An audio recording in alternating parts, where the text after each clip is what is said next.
Hey everybody, Luke Gromen, FFTT. Hope you are well. Wanted to thank you for joining me. Thank you for submitting questions. Always very helpful. Always very, just helps with the thought process. So really appreciate it. I'm going to jump right in. First question is from SP. With your view shifting on recession, would you be allocating more to equities at current valuations?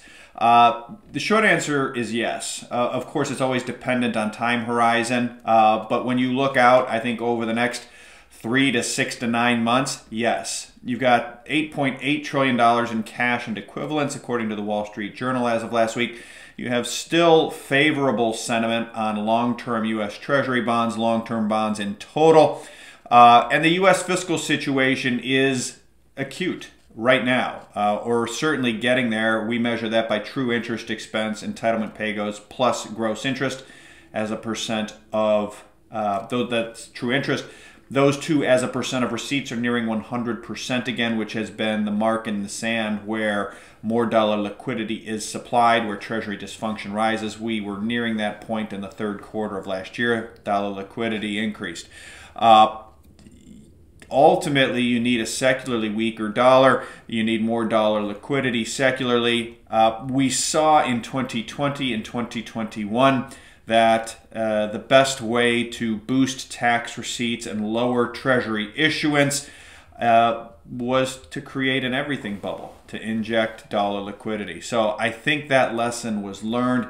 I'm not saying we're going to get things as crazy as they were in 2020 and 2021. I wouldn't rule it out, but that's not my base case. But I do think dollar liquidity will be supplied when it's needed through this year, and that's good for stocks. And you've got the dry powder in terms of the cash and the still net favorable views on long-term treasuries.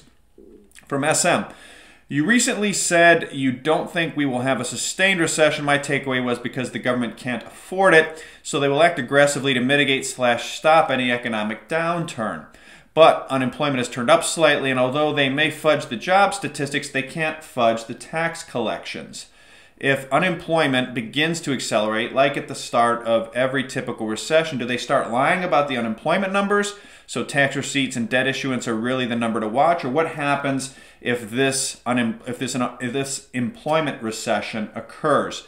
Great question. I agree that tax receipts and debt issuance are the numbers to watch that are not as hedonically adjustable, shall we say.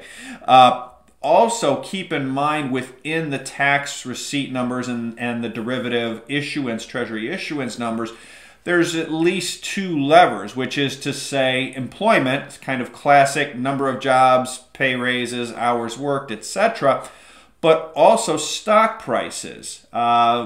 60% of income tax receipts, which are half roughly of total federal receipts, are paid by the top 5% of taxpayers. These folks are not making the marginal dollar, in a lot of cases not making most of their comp based on cash comp. It's heavily stock driven, asset price driven. So for example, last year unemployment really didn't move up much, and receipts at their worst were down 20% year over year on a trailing 3-month basis. That was all stocks. That was all a hangover from stocks against relatively tough comps from a year prior. So that also, I think, ties back to the first point, which was my first answer, which is they know they can juice receipts by juicing stocks on a slight lag. And so that lesson was learned. I think that lesson was taken to heart, and I think that lesson will be applied through this year. I think it's bullish stocks, and it is on some level intellectually offensive, but I don't make the rules. I'm just trying to play the game as the rules have been laid out for me. So, next question, EK. Jim Bianco suggests the route will be in the bond market rather than the equity market. The 10-year Treasury going over 5% soon. I agree that there is way more of a bubble in U.S. Treasuries than in most U.S. stocks, certainly. There's probably some that the valuations are a little crazy. But broadly speaking, I think the Treasury market is much more of a bubble than U.S. stocks. In terms of where the 10-year Treasury yield goes, 5% proved to be a pain point for the U.S. government in the third quarter, for that market, for the Treasury market and 10-year Treasuries in the third quarter.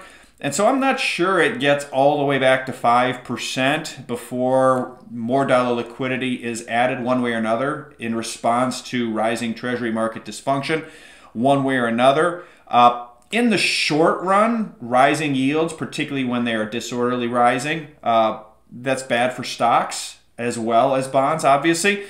But bigger picture, I don't disagree with Jim's broader point as I understand it, which is, and I think maybe the market is starting to sniff this out a bit, we'll see, but the U.S. government can't afford positive real interest rates on treasuries, particularly at the long end, and that's very bullish for stocks, ultimately, on a secular basis, away from the next week, the next month.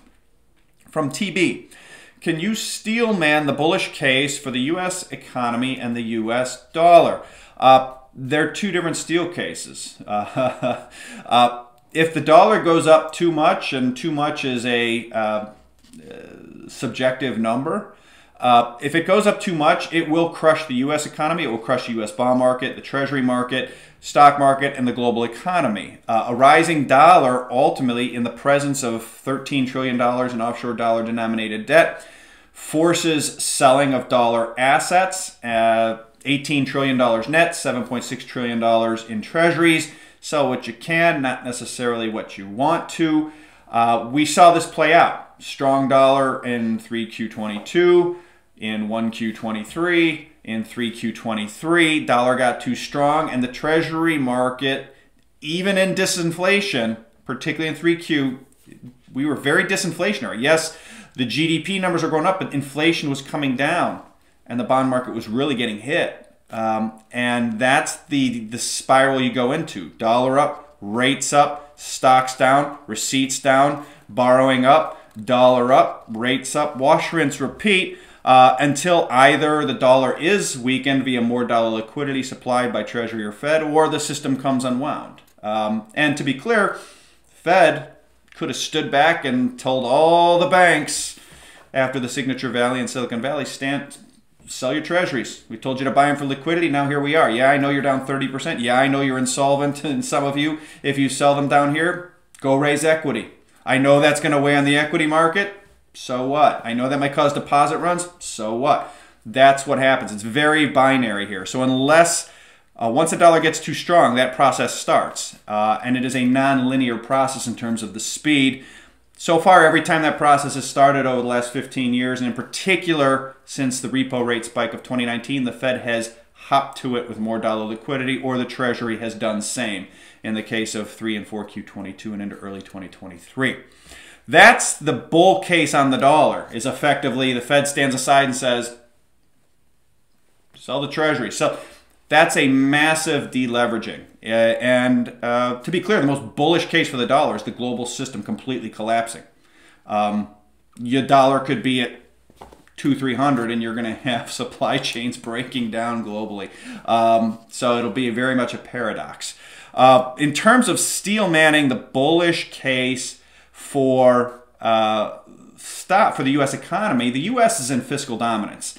In essence, the U.S. cannot afford its true interest expense without keeping real rates negative. And that means real rates will ultimately be kept negative on a secular basis, in my view. And the U.S. economy and U.S. asset prices and U.S. Receipts, they should respond very favorably to secularly negative real rates, as they historically have. So will inflation over time. So to me, the bullish case on the economy is where we are now.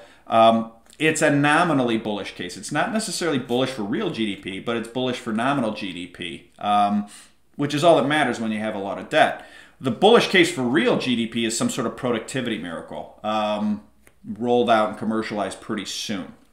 From AA, in Trump's speeches, he says he won't cut entitlements and will drill baby drill, plus he was pro-low rates during his presidency. How does this fit with your thesis of fiscal dominance, energy, and a trapped Fed?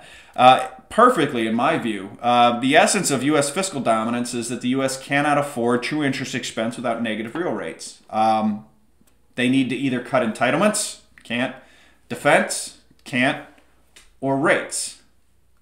And so he's telling you we're in fiscal dominance, we're going to cut rates. A productivity miracle obviously is the other way out of that, as we've talked about. We're looking for it. We don't see it, not yet, but we're hopeful maybe that'll change. So to me, Trump's saying he'll cut rates and let the dollar be the release valve, which is higher inflation over time, also suggests that inflation is not as transitory. This is a transitory disinflationary period. Let the dollar be the release valve and inflation be the release valve. So I think what he's talking about fits in perfectly. From GS, do you expect the continued weakness in the price of oil to break short term over the next 3 to 6 months or longer term 9 to 12 months? My thought process on oil is, I think, evolved, not even I think, has evolved to the point where my base case is that oil trades in the $65 to $85 range for the next 3 to 12 months, barring some sort of geopolitical calamity. The lower price at $65, below that too much for too long, you're going to start to hurt shale. That is a big geopolitical no-no that begins to seed the oil market to OPEC and to Russia. And I think the U.S. authorities have shown they do not want to allow that to happen. And so I would not be surprised if U.S. authorities, anytime we're oil to get below 65, start talking about refilling the SPR or weakening the dollar, whatever it takes to keep it above 65. Flip side, the top end of that range, $85, is where we know oil begins to force foreigners to sell treasuries, to raise dollars, to finance their current account deficit caused by too high of oil prices. Said simply, above 85 is where you start to see countries like Japan and to a lesser extent China sell dollars, sell treasuries to raise dollars to buy oil, and that starts to put pressure on the treasury market given the supply-demand situation, which is already tenuous, to be kind. So $65 to $85, I think oil will trade in that range this year. It's not very sexy. In my opinion, the release valve to dollar liquidity will no longer be, or is maybe not will no longer be, but will be less really driven by oil and more driven by gold, more absorbed by gold. In other words, the price of gold goes up, the gold to oil ratio goes up secularly, continues to go up secularly. And that makes sense given that we're seeing gold go back into the system as a neutral reserve asset at the central bank level. And then finally, from GR, there was an interview on Tucker Carlson. An astrophysicist was talking about how we would be able to find much more oil if we would just dig deeper. Thoughts? And would that potentially be a productivity miracle? Is mining deeper too expensive to accomplish? In short, there's plenty of oil. It's all just a question of price. Lots more oil at cheaper prices is a productivity miracle, or some sort of utilization technique that results in the same thing. In other words, we come up with some new carburetor that takes miles per gallon on average of the US and global car fleet to 60 miles a gallon or 80 miles a gallon, no matter what kind of car you drive. That's a productivity miracle. Ditto, other types of energy that might accomplish the same thing, relatively turnkey. Lots more oil at the same or higher prices doesn't really change the dynamics of the game a whole lot. That higher price of oil continues to make storing treasury bonds as your primary reserve asset unattractive, because if you need higher and higher oil prices in order to keep supplies growing, you don't want to hold a fixed income instrument as your savings vehicle, because it's going to lose purchasing power in oil terms, in energy terms, and you're going to lose standards of living over time, and that is a political problem everywhere in the world, not least of which in some of these authoritarian countries, be they oil net importers or oil net exporters. So with that, I'm going to wrap up for tonight. I want to thank you again for joining me. If you like these updates, check out FFTT-LLC.com for more information about our tree rings product, 10 most interesting things, brief synopsis about what grabbed our attention about them, and why it is either refuting or confirming a way we had previously been thinking about a particular theme or thesis or macro dynamic we're watching. So thanks again for joining me. Everybody have a great rest of your week. Look forward to chatting soon. Take care, everyone.